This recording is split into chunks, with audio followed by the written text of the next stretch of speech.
Et bon lundi midi tout le monde. On est finalement revenu à la même heure. Je vais arrêter de m'équivoquer dans mes heures de rendez-vous entre l'heure du Québec et l'heure de la République dominicaine. C'est qu'ici, nous, on n'a pas le changement d'heure que vous avez encore au Québec à l'automne et au printemps. Donc, on est revenu à la même heure. Alors, ça me permet aussi de faire des trucs comme ça, du genre, je m'arrête pour manger, vous êtes là en même temps que moi. Donc, je vous fais une petite réflexion ce midi qui a été motivée par une couple de facteurs différents. En fait, je sors de consultation avec une belle jeune femme de 31 ans, une belle déesse, et qui m'a consultée tout simplement pour un aspect préventif. Et ça m'arrive de plus en plus. Je dois vous dire qu'en 25 ans de pratique clinique, c'est vraiment plaisant de voir ce changement d'attitude au niveau de la santé. C'est pas le seul et je voulais prendre quelques petites minutes en réalité pour vous parler de ça ce midi parce que je pense qu'on pourrait faire mieux dans certains aspects, mais il y a d'autres côtés où je pense que la pandémie a quand même été quelque part bénéfique malgré tout. Alors, c'est ça. Je ne ferai pas une vraie présentation, c'est pas un vrai santé sans censure, là, mais je vais vous en faire un cette semaine.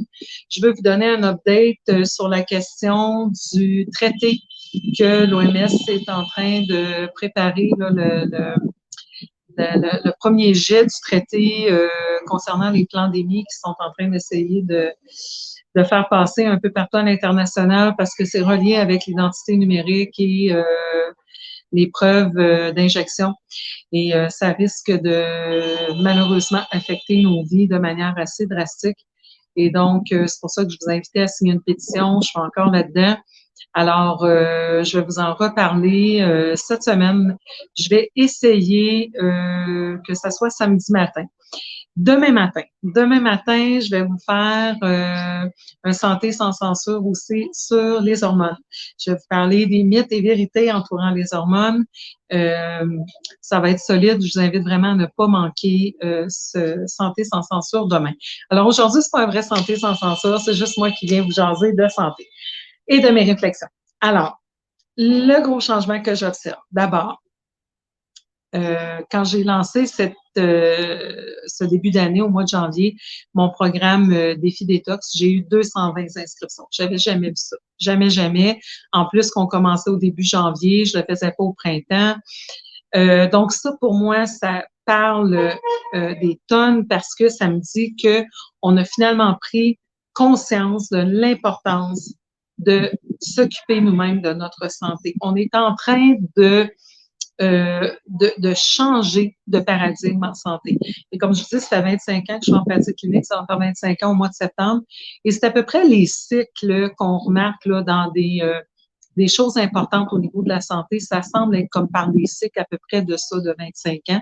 Donc, je pense qu'on est vraiment à l'aube d'un réel changement au niveau de la santé, au niveau de notre paradigme en santé, donc de nos croyances par rapport à la santé.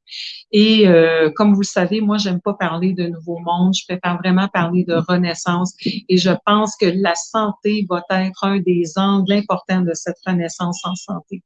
Je pense qu'ils ont serré la vis tellement fort, ils ont poussé la folie tellement loin que même des gens qui étaient complètement endoctrinés par académia, par le culte scientifique, euh, ont remis des choses en question, se sont rendus compte qu'ils se faisaient mentir, se sont rendus compte de l'importance des dynamiques de pouvoir et d'argent dans l'industrie de la santé. En fait, moi qui est mon cheval de bataille comme anthropologue médical et aussi comme naturopathe depuis toute ma vie en réalité. Donc aujourd'hui, c'est rendu une conversation quasiment mainstream. Donc je pense que ça est majeur en termes de comment on perçoit notre santé.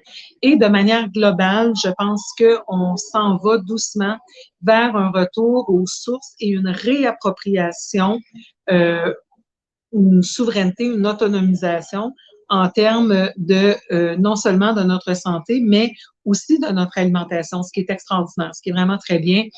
Je vais vous proposer un film. Vous savez que j'ai offert un membership au début d'année qui n'est pas fini d'être résolu, mais je continue à faire plein d'affaires entre-temps, donc ça prend toujours plus de temps parce que finalement, je refonds le site web au complet, mais on va écouter un film ensemble que je vais vous proposer bientôt sur justement tout ce qu'on appelle l'agriculture régénérative. Donc, vraiment, à quel point le fait de revenir à des pratiques, disons, plus traditionnelles, tant au niveau de l'agriculture que de la conservation de nos aliments, que de la manière de préparer le pain ou le vin. Et tout au long de l'année, ça va être des activités que je vais vous proposer, des programmes que je vais vous proposer afin de vraiment vous aider en termes de développer cette autonomie au niveau alimentaire qui est intimement liée avec notre autonomie au niveau de la santé.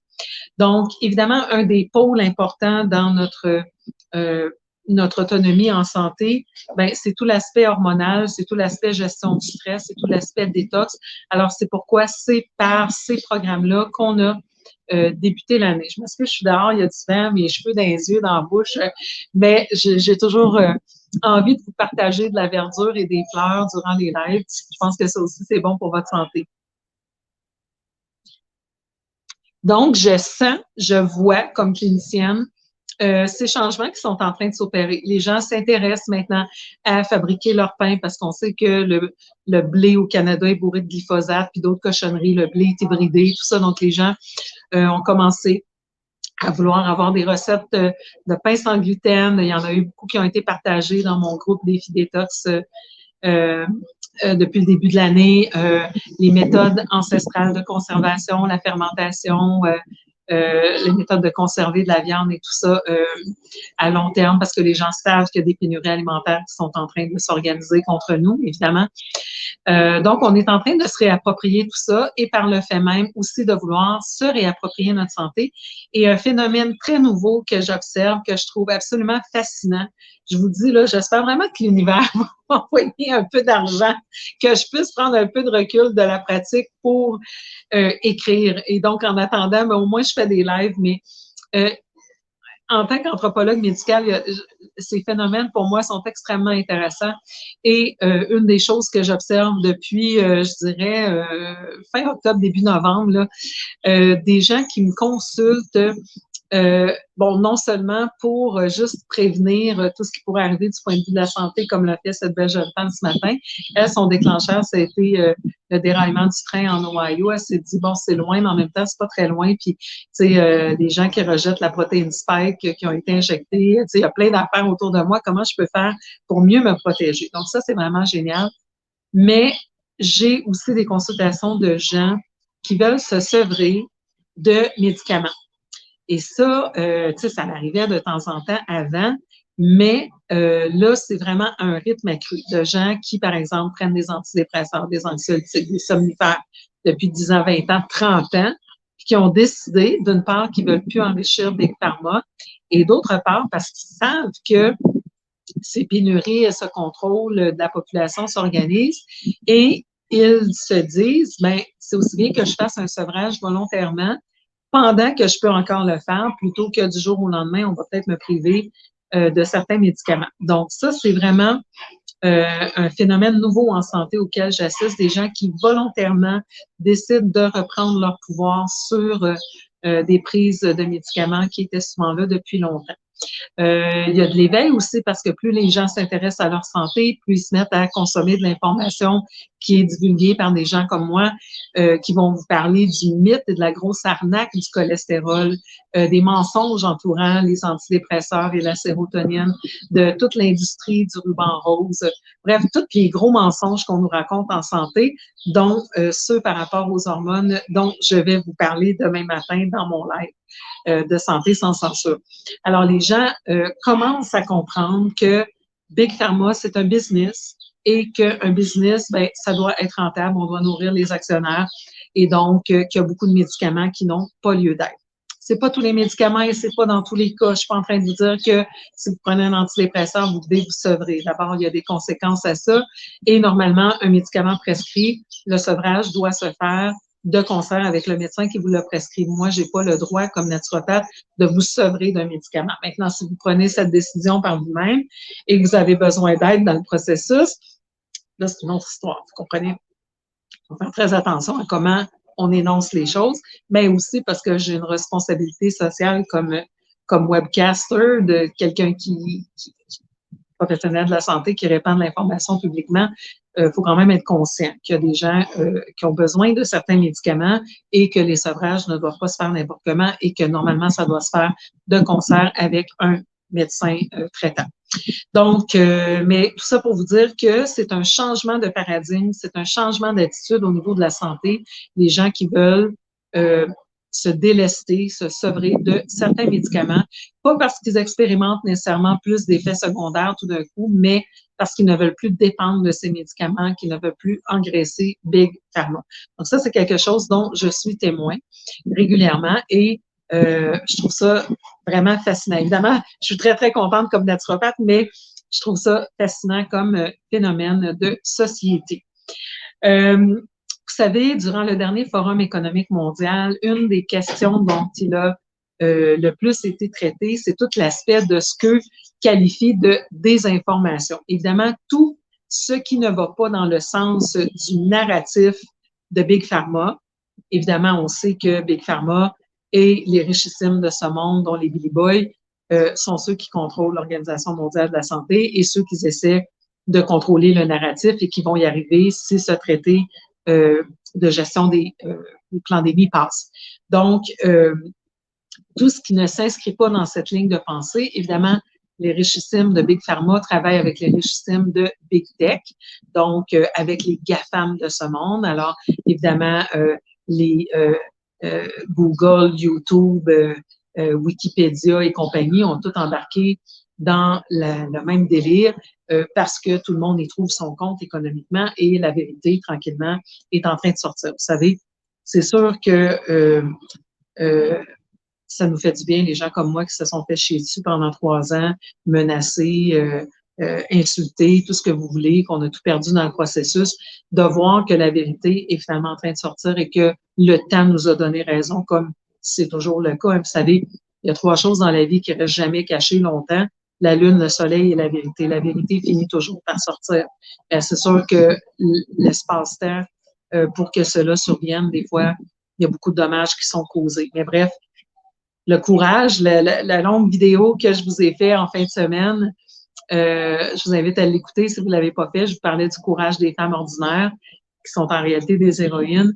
Et là-dedans, je vous disais que pour moi, le courage, c'est non seulement d'avoir peur, mais de le faire quand même, mais aussi cette capacité à éventuellement, c'est sûr que ça ne se fait pas du jour au lendemain, mais à éventuellement être capable de renverser des grands défis de vie en événements positifs ou en événements de croissance sur lesquels on va rebondir pour nous approcher de notre meilleure version de nous-mêmes. Donc, pour moi, c'est là-dedans que ça s'inscrit le courage. Et donc, ben, les courageux, on a survécu à l'expérience et on est en train tranquillement d'assister à cette révélation de la vérité sur différents fronts.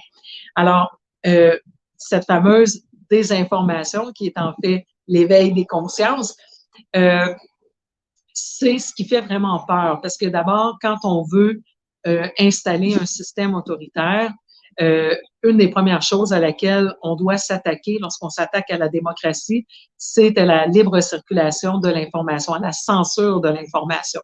Donc, c'est évidemment ce dont il a beaucoup été question lors du dernier Forum économique mondial, de comment ils vont pouvoir gérer la désinformation ou la libre circulation de l'information et l'éveil des consciences.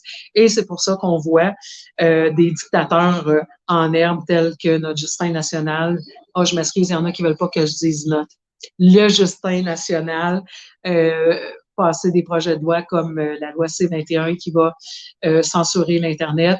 Ils vont probablement gérer notre accès aux plateformes des médias sociaux avec un code qui nous sera envoyé à travers notre passeport d'identité numérique.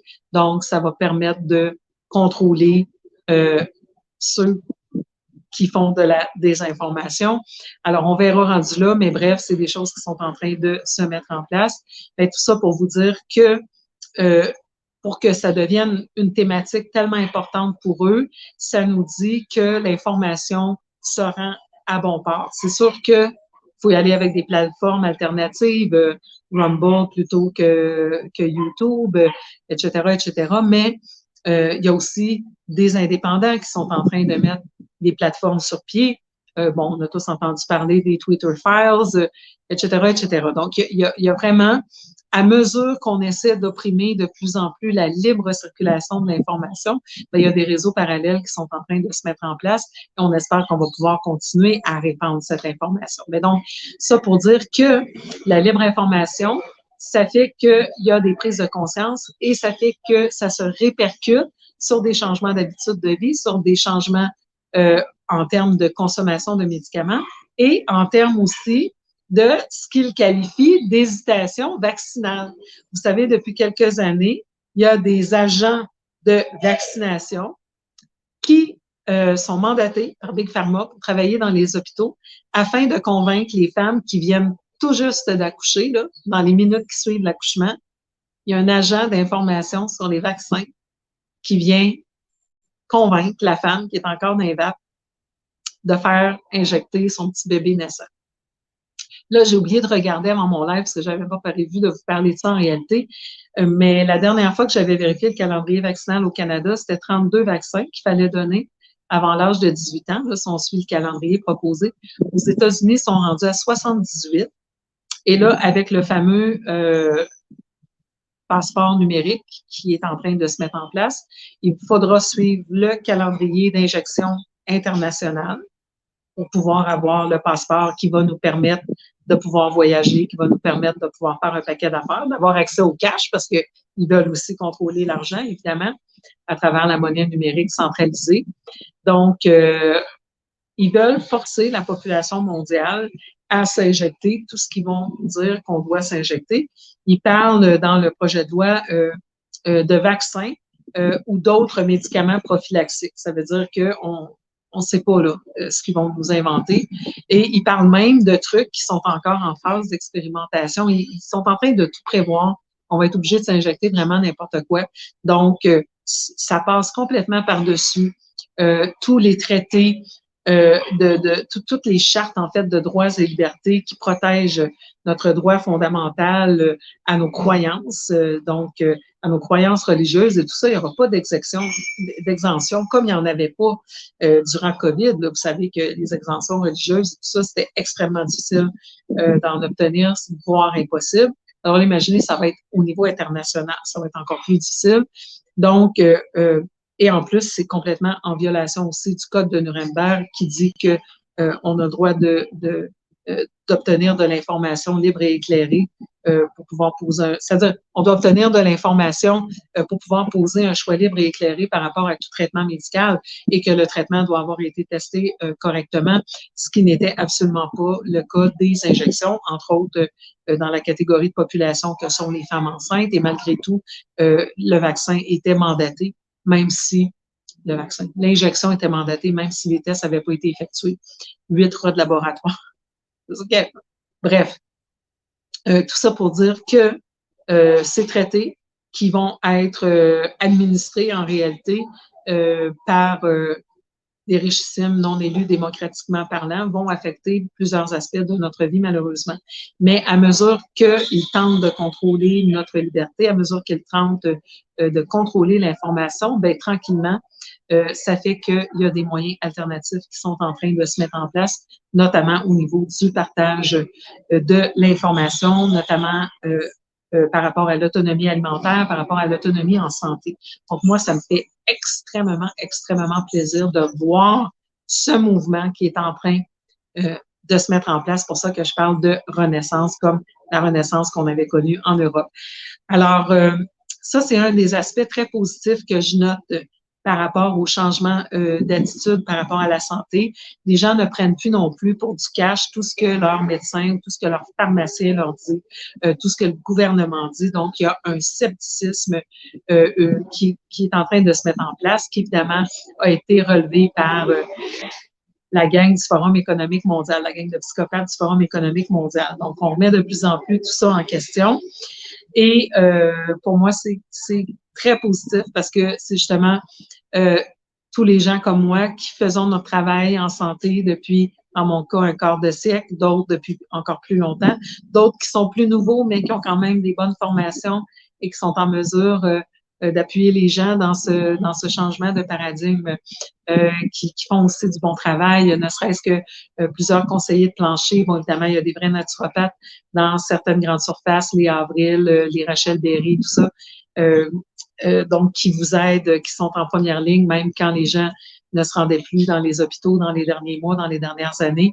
Il y a plein de naturopathes et de conseillers en produits naturels qui ont fait un travail de première ligne, en réalité, durant la pandémie. Donc, tout ça, c'est très, très positif. Il y a un aspect moins positif aussi dont je veux vous parler, qui est l'aspect des dépendances. C'est sûr que, on le sait, là, on a passé 3 années très difficiles sur plusieurs plans. Et à un moment donné, ben, tout ce qui était à peu près accessible, mais c'était la SAC puis Société du cannabis. Bref, tout ce qui permettait d'amortir le peuple pour pas qu'il y ait une révolte qui s'installe, hein, si vous regardez ça de manière objective. Et puis, parallèlement à ça, ben c'est sûr que la montée du stress, ça peut se répercuter sur la santé mentale et non seulement ça peut, mais ça s'est répercuté. J'ai même pas les chiffres, hein, je viens de faire le programme Gérer votre stress naturellement. Je n'étais même pas capable d'obtenir les chiffres en termes de l'augmentation du taux de maladie mentale au Québec ou au Canada, du taux de suicide ou de tentatives de suicide, de la consommation de médicaments. Tout ce que j'ai, ça date de 2018 et avant. Donc, en réalité, on ne publie même pas les vrais chiffres en ce moment parce qu'on sait que les résultats sont catastrophiques. Puis les gens comme moi qui reçoivent des communications, que ce soit des textos, des courriels, des appels, on le sait très bien que la santé mentale de la population a été mise à extrêmement rude épreuve, ne serait-ce que par l'isolement social qu'on vit. Et oui, même si les mesures ne sont plus pour le moment, parce que vous savez qu'ils sont en préparation de la prochaine pandémie, mais même si les mesures ne sont plus en place, le tissu social s'est effrité de manière importante, j'espère temporaire, mais malheureusement, je pense permanente, parce qu'il y a des choses qui ont été dites, il y a des situations qui se sont présentées qui font que les gens ne veulent plus retourner dans le monde d'avant, les amitiés d'avant, le travail d'avant. Et donc, les gens vivent énormément d'isolement. Et l'être humain n'est pas fait pour vivre de l'isolement. Donc, ça affecte beaucoup notre santé mentale. Et quand on est dans une situation, bon, que ce soit de précarité financière ou d'isolement géographique, physique, ben souvent la tentation est présente de se tourner vers des moyens de gérer ce mal-être, ce mal-aise intérieur. Accord à l'aise encore une fois. Via des substances légales ou moins légales, via la prescription de médicaments. Et encore là, ben, le système de maladie, parce qu'on peut même pas parler de système de santé au Québec, le système de maladie au Québec est ainsi fait que les médecins étant payés à la pièce un salaire dérisoire, ils ont presque pas le choix de faire des consultations aux 5 minutes, aux 10 minutes. Vous savez qu'il y avait une petite étude qui avait été réalisée par des journalistes au Québec il y a quelques années avant la pandémie et on avait démontré qu'à travers des plateformes comme Bonjour, on avait obtenu des résultats dans des cliniques et pas des résultats, des rendez-vous dans des cliniques et à l'intérieur de 2 minutes et demie, on se faisait prescrire des antidépresseurs. Donc, c'est sûr que vous venez, par exemple, consulter avec moi. C'est un questionnaire de 17 pages à compléter, plus une rencontre d'une heure et demie. On a le temps dans une heure et demie de faire le tour de votre alimentation, de vos habitudes de vie, de votre historique médical, des possibles carences en vitamines, en minéraux qui pourraient affecter votre humeur, du déséquilibre hormonal qui clairement affecte votre humeur. on a le temps de regarder tout ça, mais c'est pas vrai que dans une consultation de 2 minutes et demie ou même de 10 minutes, on a le temps de faire le tour de la question. Alors, il reste quoi quand la femme s'assoit devant toi, puis elle s'effondre sur ton bureau, que tu lui dis comment ça va, puis ça fait 1 an, 10 ans qu'elle s'est pas demandé comment elle va, puis qu'elle s'effondre en larmes, eh bien, dans les 2 minutes qui te restent, tout ce que tu peux faire, c'est prescrire un antidépresseur ou un anxiolytique. Donc, le système étant ce qu'il est, c'est la faute à personne, mais c'est la faute à tout le monde en même temps. La consommation de ce type de médicaments, de psychotropes, en réalité, est clairement en augmentation. Alors, il y a une augmentation de toutes ces substances, de la consommation de toutes ces substances. Et heureusement, parallèlement, il y a des prises de conscience qui font que certaines personnes cherchent des moyens de favoriser la production de leurs neurotransmetteurs autrement et de ne pas consommer ces substances. Mais il y a malheureusement une augmentation des drogues légales et moins légales. Donc, à cet effet, si vous êtes pris dans ce genre de cercle vicieux, je vous invite fortement, je vais redémarrer le programme Défi Détox. Je vais revenir avec le programme de gestion du stress, mais de toute façon, les enregistrements sont toujours disponibles, les documents PDF aussi. Donc, c'est des programmes à vous procurer pour pouvoir gérer de manière naturelle grâce à différentes techniques, grâce à l'alimentation, grâce aux suppléments, ces situations qui peuvent affecter votre santé mentale. C'est sûr que l'isolement social, il va falloir à un moment donné qu'on se réveille puis qu'on s'organise comme société pour pallier à ça parce que ça affecte grandement la santé de la population. Je vous le dis, je suis même pas au Québec et je le sens d'ici de par les messages et les consultations que je fais. Donc, ça, c'est un autre changement, malheureusement, que j'observe. Une troisième chose dont j'aimerais vous parler par rapport à nos attitudes en santé, puis je vais garder le live pas trop long ce midi. C'est notre attitude. En fait, je vais vous parler de 2 autres choses. La première, c'est notre attitude en termes de à quel point, dans certains cas, on valorise moins notre santé que nos véhicules. Pourquoi je dis ça? Parce que un phénomène que je vis depuis toujours, je sais que les gens ne comprennent pas bien ce qu'on fait en naturopathie, mais j'arrive difficilement à passer une journée dans ma vie. 25 ans là, que je suis en pratique clinique bientôt, et j'arrive difficilement à passer une journée, surtout depuis l'avènement des médias sociaux, mais avant ça, j'enseignais dans les écoles de naturopathie, puis je travaillais dans les magasins de produits naturels, donc j'étais quand même exposée à cette question, qui est la question que je déteste le plus au monde. Si vous voulez me faire chier une journée, là, ou si au contraire, vous voulez rester dans mes bonnes grâces, ouvrez vos oreilles. Ce que je déteste le plus au monde me faire dire, c'est qu'est-ce que je peux prendre pour point. Qu'est-ce que je peux prendre pour mes bouffées de chaleur? Qu'est-ce que je peux prendre pour mon insomnie?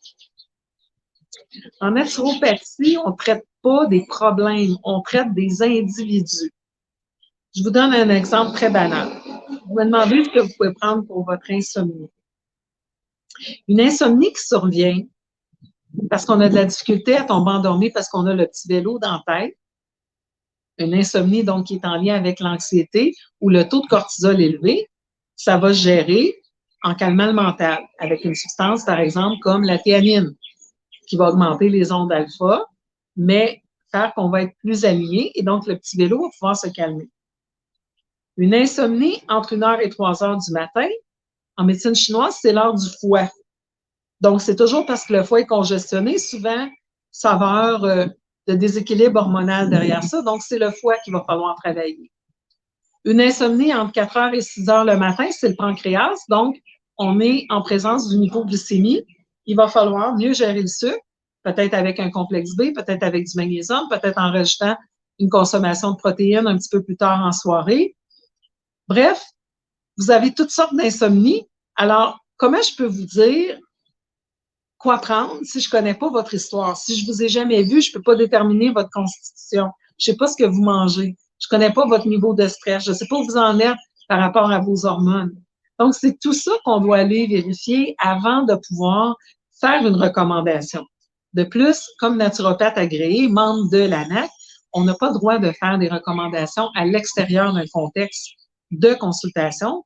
Évidemment, pour votre protection, parce que je ne sais pas si vous prenez des médicaments, je ne sais pas si vous avez eu une opération, vont vous enlever la vésicule biliaire ou l'appendice, ou etc. Donc, il faut que je connaisse votre contexte pour votre propre protection et pour ma protection, pour ne pas commettre d'erreurs professionnelles. On a des assurances responsabilité, évidemment. Donc, c'est très complexe, la santé. Malheureusement, le système médical conventionnel a habitué les gens à un bobo, une pilule. Ils font du patchage. Hein? C'est une approche qu'on dit symptomatique. C'est quoi le symptôme? Voici le médicament. Et peu importe que tu aies 10 ans, 25 ans, que tu pèses 100 livres ou 300 livres, voici le symptôme, voici le médicament. On ne s'adresse pas de toute façon aux causes. Comme naturopathe, moi, ce que je veux, c'est trouver la cause de la cause. Pourquoi il y a une insomnie? Pourquoi? Alors, je me mets à la recherche de qu'est-ce qui est en excès puis qu'est-ce qui est en carence. Et on va résoudre le problème à sa source. On ne fait pas juste du patchage. Donc, c'est quoi qui est bon pour telle affaire? Qu'est-ce que tu peux me recommander pour ça? C'est des questions qui n'ont aucun rapport. C'est aussi bête que si, par exemple, vous dites à un acupuncteur, j'ai mal à la tête, où est-ce que je me plante l'aiguille? Ou ça vous viendrait jamais à l'idée, pour reprendre l'analogie avec la mécanique, d'appeler un garage puis de dire au mécanicien, mon auto ne veut pas démarrer, c'est quoi faut que je fasse? Il va vous dire quoi, le mécanicien? Il va dire, ben, rentre ta voiture au garage, on va en mettre sur le livre, on va aller voir c'est quoi le problème. Une fois qu'il va avoir pu faire son diagnostic, je n'ai pas le droit de dire diagnostic naturopathe, le mécanicien il a le droit de faire un diagnostic, moi, je n'ai pas le droit. Donc, le mécanicien va faire son diagnostic, puis après, il va vous dire, ben, il va vous dire où il va faire la job, là, le cas échéant.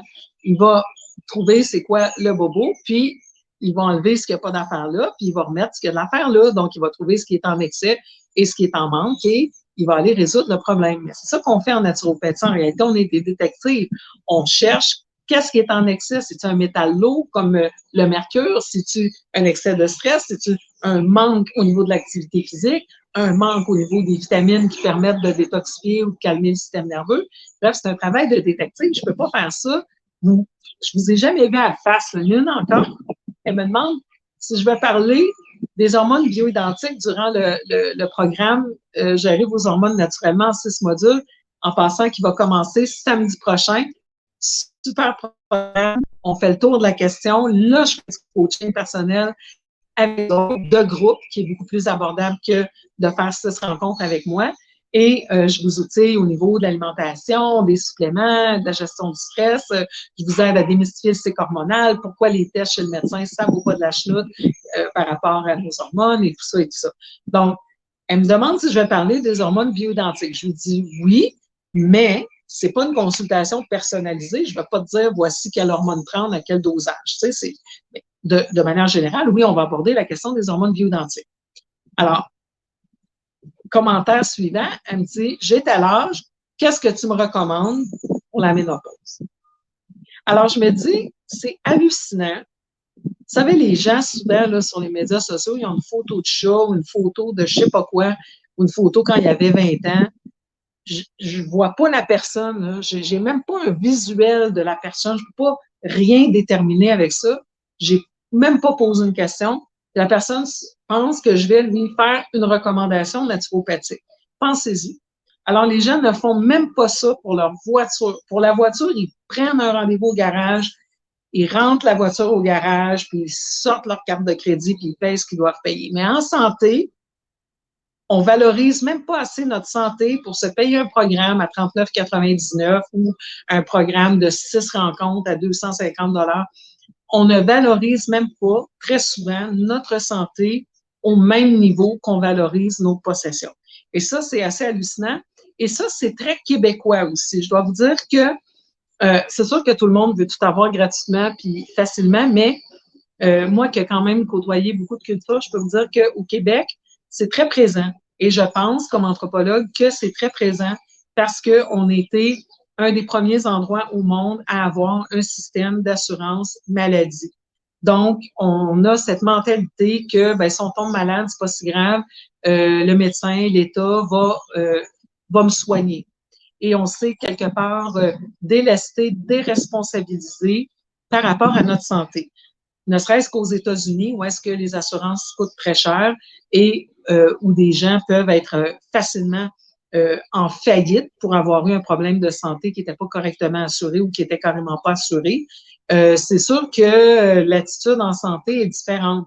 Même quand j'avais ma clinique dans Westmount versus ma clinique dans Rosemont, il y a un gros changement, c'est-à-dire une grosse différence entre la population québécoise francophone et la population québécoise anglophone, qui valorise plus la santé, qui hésite moins à investir dans des tests de laboratoire, dans des suppléments de bonne qualité et tout ça, parce qu'ils sont influencés aussi par des courants comme les courants américains de médecine fonctionnelle et tout ça.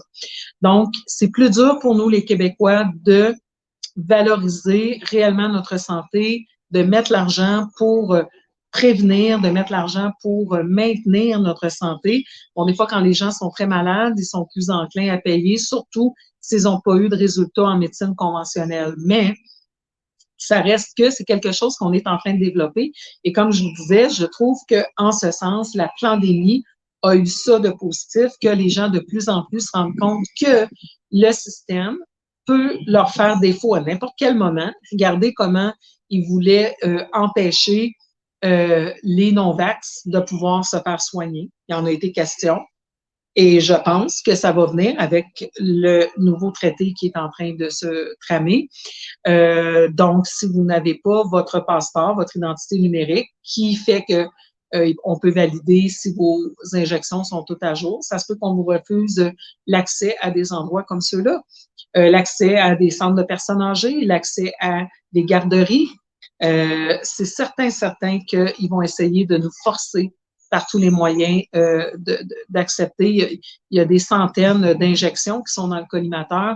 Vous voyez à quel rythme les compagnies pharmaceutiques s'installent au Québec. On sait que Pfizer ont des pertes importantes reliées à l'hésitation vaccinale à mesure que les effets secondaires sont en train de sortir. Ça sort partout ailleurs dans le monde, sauf au Canada. Hein. Nous autres, au Canada, il n'y a personne qui a eu d'effets secondaires, puis il n'y a personne qui est décédé suite. Il y en a des milliers aux États-Unis, mais chez nous, il n'y en a pas. Hein? Chez nous, il n'y en a pas. C'est ça qu'on voit les politiques en santé. Bref, les gens, donc, prennent conscience qu'il faut s'autonomiser au niveau de la santé parce que le système peut nous faire défaut, on peut nous priver l'accès. Les médicaments peuvent manquer avec les histoires de guerre puis d'embargo sur différents pays et tout ça, de sanctions économiques. Ça se peut qu'on ait des choses dont on n'arrive plus à s'approvisionner. Donc, il y a quand même une prise de conscience, je dirais, à ce niveau-là. Le dernier point dont je veux vous parler par rapport à nos paradigmes en santé, en fait, c'est un point à double sens par rapport à ce qui ne change pas et par rapport à ce qui change. Vous savez que avec toute la question des woke et tout ce qui est de l'inclusion et des transgenres et des ci et des ça, là, c'est LGBTQ 2+, puis là, je ne sais plus à quoi ils sont rendus, là, bientôt, on va avoir l'alphabet au complet, puis les chiffres d'1 à 100 pour essayer de dire quelque chose, à part les toilettes non genrées, puis les petits gars qui ne peuvent plus faire pipi debout. Là, ça, je vous en parle parce que moi, j'en suis pas encore revenue de cette histoire-là. Donc, on veut tout inclure, là. Tu sais, faut. Puis bon, il y a des affaires qui font du sens là-dedans, mais là, c'est parce qu'ils sont en train de jeter le bébé avec l'eau du bain. Là, tu sais, là c'est rendu que ça va trop loin, cette histoire-là, à mon sens, à moi, à mon humble opinion. Mais d'un autre côté, on s'attaque à des choses comme ça. Tu sais, moi, là, que les vrais transgenres, les enfants dont le sexe est ambigu à la naissance, puis on a opté pour un sexe plutôt qu'un autre, puis en vieillissant, l'enfant s'identifie plus à son genre masculin ou son genre féminin, ou carrément une question hormonale, qu'à un moment donné, c'est comme ça. Mais ça, c'est un parmi des milliers ou une parmi des milliers. Là. C'est pas que à cause de ça, il faut avoir des toilettes non genrées dans chacune des écoles, puis que les petits gars peuvent plus pisser debout, puis que, tu sais, tout cet argent qu'on pourrait mettre sur de la purification d'air, etc., mais on met ça maintenant en mettant des toilettes non genrées. C'est là où ça va trop loin. Tu sais. S'il y a une école où vraiment il y en a des enfants, ben OK, mais ils peuvent-ils aller faire pipi où ils veulent? On peut-tu juste être plus inclusif, être un humain plus branché sur notre cœur, plus dans la bienveillance, plus dans la compassion, l'empathie, sans être obligé de changer les toilettes dans toutes les petites écoles primaires de la planète, puis de, tu sais, là, tu sais. En tout cas, d'un côté, on s'adresse à des choses comme ça qui sont quand même de l'ordre de l'exception. Et en même temps qu'on fait ça d'un côté, d'un autre côté, des situations qui, elles, sont beaucoup plus fréquentes, on ne les adresse pas. Et je vais parler là-dedans de deux choses très fréquentes que sont les maladies comme le cancer et le deuil périnatal. Quelqu'un me parlait récemment d'une commotion cérébrale. Elle a reçu un coup à la tête qui n'était pas majeur. Là. Tu sais, on pense des fois qu'il faut avoir fait un accident de la route avec des tonneaux pour avoir eu une commotion cérébrale majeure, mais ce n'est pas le cas. C'est sensible, le crâne et surtout le cerveau à l'intérieur. Et moi, je l'ai vu là, en pratique clinique, des gens qui ont carrément eu des modifications majeures au niveau de leur personnalité, des pertes de mémoire récurrentes, de l'amnésie, bon, toutes sortes de choses par rapport à ces commotions. Et la personne me commentait qu'en tout et partout, ça a été au moins 4 ans à résoudre son histoire. Et elle était rendue où elle en faisait de l'anxiété. Dès que quelqu'un s'approchait de sa tête, dès qu'elle se frappait légèrement ou qu'il y avait quelque chose, ça la redéclenchait dans ses symptômes de commotion cérébrale. Et elle dit, mais il y avait beaucoup de jugements, j'ai perdu des amis là-dedans et tout ça, parce que les gens ne comprennent pas. Et ça, là, je l'ai tellement souvent entendu avec des choses comme, par exemple, le syndrome de fatigue chronique, avec des migraines, des stress post-traumatiques aussi que les gens ont vécu et qui continuent d'affecter leur quotidien. Et les gens, la réaction, ça va souvent être oh, « get over it ». Ça fait 2 ans, là, comment ça, c'est pas réglé? Thème d'amour, on serait supposé de sortir de ça. Puis les gens nous arrivent avec des platitudes du genre un de perdu, 10 de retrouvé. Mais imaginez quand votre deuil, c'est un deuil périnatal. Imaginez quand ça fait la 3e fois que vous perdez une grossesse à quelques mois de parcours. Quand vous avez dû accoucher d'un bébé mort-né. Quand vous vivez le deuil d'une enfant à quelques jours, à quelques mois de vie, ou même à quelques années. Donc, c'est des situations qui sont extrêmement troublantes. Quand on parle d'un deuil périnatal, c'est le pire cauchemar de tous les parents, de perdre son enfant, d'avoir un enfant malade. Et c'est comme si le réflexe, c'est de ne pas vouloir le voir. Donc, on veut pas, c'est comme si on a peur que ça va nous lancer un mauvais sort. En réalité, c'est que ça nous ramène à notre propre mortalité. C'est ça le vrai problème. Mais on veut pas le voir, on veut pas l'entendre, on veut pas le savoir. Et donc, le réflexe, c'est de vouloir que la personne passe rapidement à autre chose.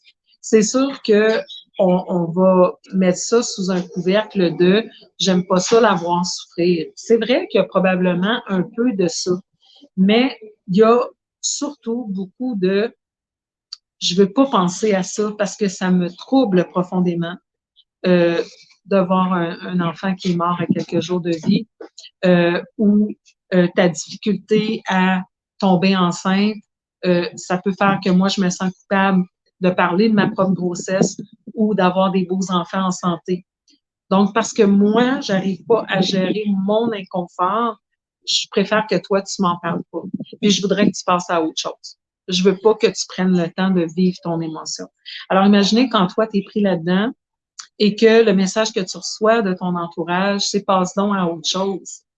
Mais comment on passe à autre chose quand on a vécu un deuil? C'est pas comme on peut tourner la switch on-off. C'est un processus, un deuil, qui prend le temps qu'il prend. qui demandent souvent de l'accompagnement professionnel. Et on ne peut pas juger de la profondeur de la blessure de l'autre. On le sait pas. Tu sais, moi, mes parents adoptifs, quand ils m'ont adopté à 3 mois de vie, ils avaient adopté une autre petite fille avant moi qui est morte à l'âge de 5 ans. Elle s'est faite frapper par une voiture, par un chauffeur ivre qui l'a traînée 150 pieds en dessous de son auto sans même arrêter. Alors, évidemment, ça a été un choc dans la famille. Là. Tu ne penses pas que ton enfant de 5 ans qui est en bonne santé va mourir. Personne ne pense à ça. Et la réaction du curé du village, j'ai grandi dans un rang en Abitibi, c'était de dire à mes parents, ben, elle en a adopté un autre. Tu sais, comme un petit chien, un petit chat SPCA, là, ton chien, ton chat est mort, on va juste en chercher un autre, là, tu le remplaces. Puis mes parents, ben, à défaut de savoir mieux, c'était pas à l'époque la mode de consulter des psychologues, etc. Alors, mes parents sont allés adopter un autre bébé qui était moi.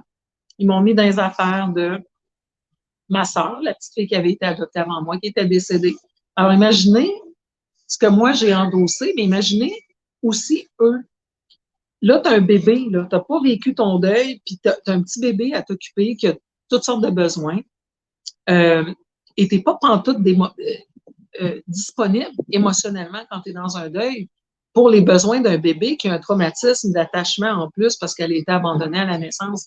Donc, voyez-vous comment c'est malsain d'essayer de précipiter le processus de deuil ou le processus de guérison d'une autre personne. La personne qui vit des migraines, elle a bien assez des vivre, ces migraines. Vous savez, il y a des gens qui doivent gérer leur vie quotidienne en fonction de leurs migraines, en fonction des toilettes.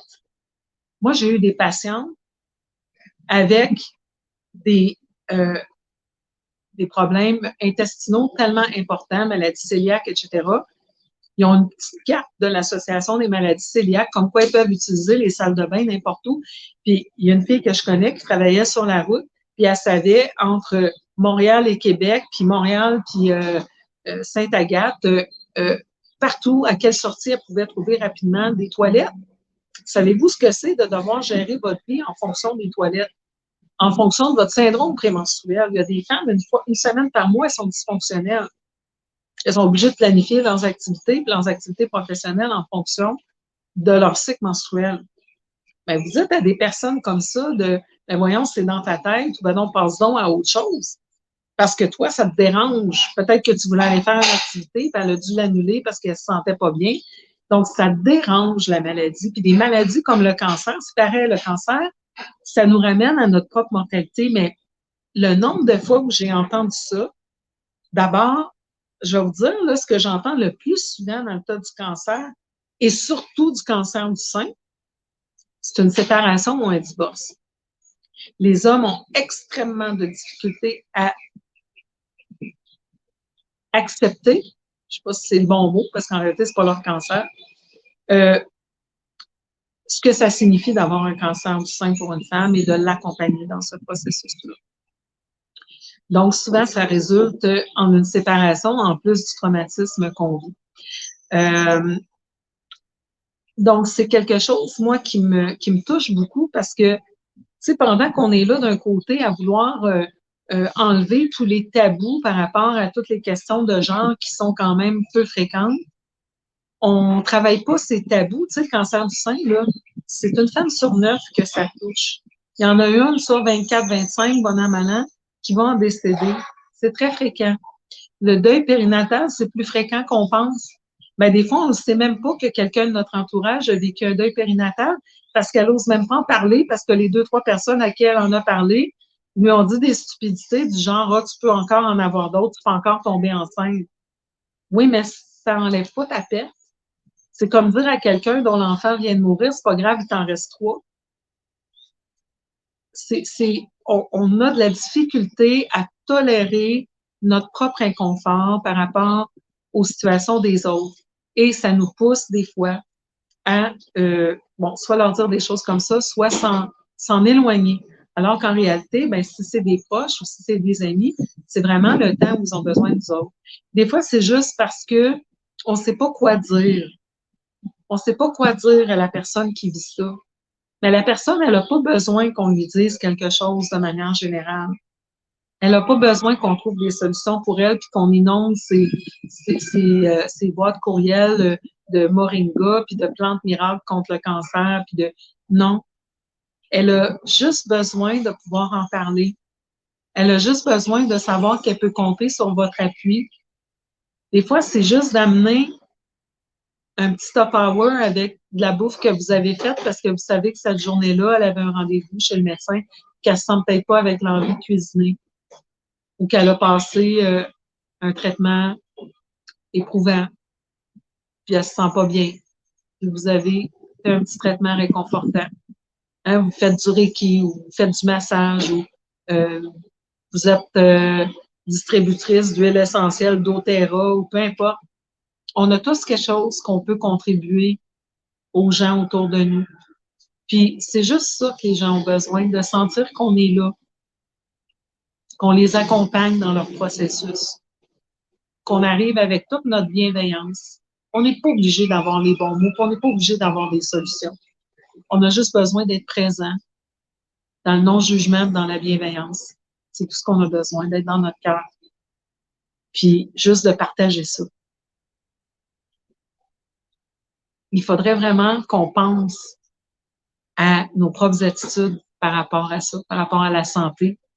Notre santé collective, mais aussi par rapport à nos propres jugements et notre propre inconfort par rapport aux maladies de notre entourage ou de deuil que notre entourage peut être en train de vivre. Là-dessus, gang, je vous laisse aller. C'est juste ça que j'avais envie de vous partager, mes petites réflexions par rapport à qu'est-ce qui change par rapport en santé, qu'est-ce qui change pas, qu'est-ce qui est resté pareil, puis ça serait le fun qui change. Alors, on se retrouve demain matin. Je vais vous dire, ouais, on va essayer pour 8 heures. Je vais faire un gros effort. Moi, je suis pas de matinale. Je vais essayer ça pour 8 heures demain matin. Non, c'est pas vrai. On va faire ça à l'heure du lunch comme aujourd'hui. De midi à 1 heure, je vais vous parler des mythes, mensonges et vérités entourant les hormones. Si le programme hormonal vous intéresse, allez vous inscrire. Ça commence samedi matin prochain. Bye bye tout le monde, merci d'être là.